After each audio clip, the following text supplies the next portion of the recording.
There's no way to defend the Jack the Ripper Museum while women are still being murdered by men. They're right, you know, that should be the standard. I've always wanted to visit a war museum, but when do you think that's gonna stop? Let me quickly get you up to date with what this article's talking about. Last year, a proposal was put forward in East London to convert a vacant house into a museum of women's history. If you go read the proposal, you can see that they characterize their vision like this. Despite the immense contribution of the women of the East End to the historical, social, political and economic development of the United Kingdom, no museum exists to showcase their achievements. The Museum of Women's History would rectify this. Following the closure in 2013 of the Women's Library in Old Castle Street, the Museum of Women's History would be the only dedicated resource in the East End to women's history. And pictures like this are throughout the document. Very progressive, very feminist friendly. The guy behind it has worked in diversity for 20 years. But for some reason, that Museum of Women's History, as outlined in the architect's change of use application, never came to be. Instead, it ended up as the Jack the Ripper Museum. As I'm sure you can imagine, this rustled some jimmies, and it's been protested more than once, including by a group called Class War Women's Death Brigade. You may have heard of them recently. They were part of the Fuck Parade protest on the 26th, where a small independent business that sells expensive cereal was smashed up, to fight gentrification of course. But that's not what this video is about. To summarize, some people are pissed off because what was going to be a lovely women's museum ended up being a Jack the Ripper museum. This Guardian article is just the latest expression of that. And while I think there are some valid complaints to be made, I don't think they're really made here. So let's dig in and have some fun. This London exhibition celebrates a sexually violent murderer. Yet another example of how our society ignores the reality of male violence against women. It's just like war museums. When something's shoved in your face, you forget about it. Or is the idea that turning it into an attraction makes people think it's not an issue. You know, like how because I like to look at weapons, I just forget that they can kill people. I cannot help but ignore the reality of it. How confusing. Luckily, she clarifies in the article. In what can only be described as a grotesque subversion, the museum went from being one that celebrates what women do to a reminder of the horrifying things that some men choose to do to women. So, if the issue is that it denies the reality of this violence, but reminds you of horrifying things, is the issue that the reality of violence is that it is not horrifying?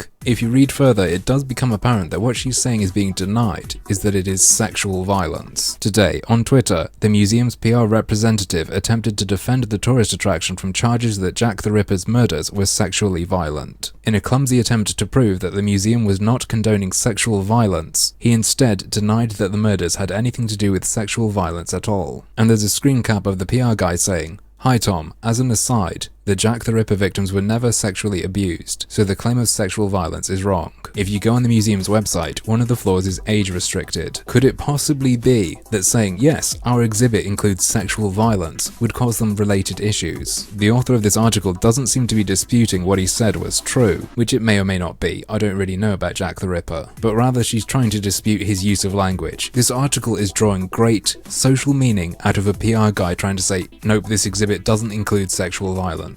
She doesn't say she's been. Does she think it misrepresents the facts? If you read the article, it seems like her evidence for there being a big problem is these people failing to defend themselves well enough against baseless accusations. And the majority of the writing seems to be tangential rambling. Seriously, go read it. But I think there are two more things I can pick out of the mess that I would call points. So she goes on about how she knows it's sexual violence because he ripped out uteruses. And she says that's a highly gendered attack. What a transphobe. She uses that to assert that these were acts of fatal sexual violence, of fatal male violence against women. So I guess it's not the uterus bit for her that makes it sexual violence, it's just that it was a man, and that the victim was a woman. If her definition of sexual violence just means a man versus a woman, the rest of her article makes more sense. The title in particular, in a crazy kind of way. So bearing that in mind, let's look at the first of the two real points. Why she has an issue with the museum existing. The Ripper Museum and the defense of its existence would perhaps matter less if such crimes were confined to the past. But the simple truth is that male violence against women is not a historical curiosity. It is not a mystery to be explored via an audio tour and a few exhibition boards. It is happening to women today all over the UK and all over the world.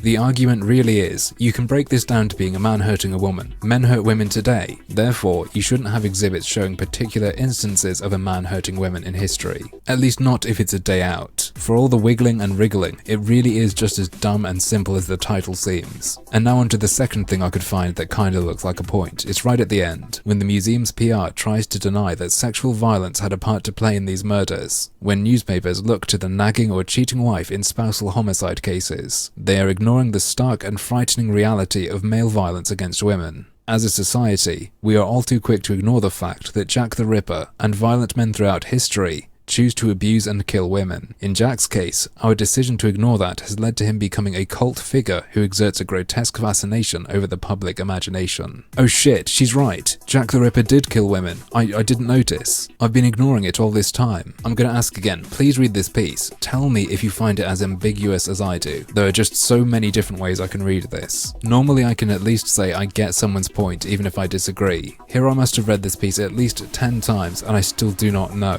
I'm not even convinced the writer really knows. Otherwise they would have just spat it out. Either that, or they know if they say what they want to say clearly, people will think they're nutty. What I do know though, is that I'm curious to see what's in that exhibition. But, as usual, that's just another one of my harmful opinions.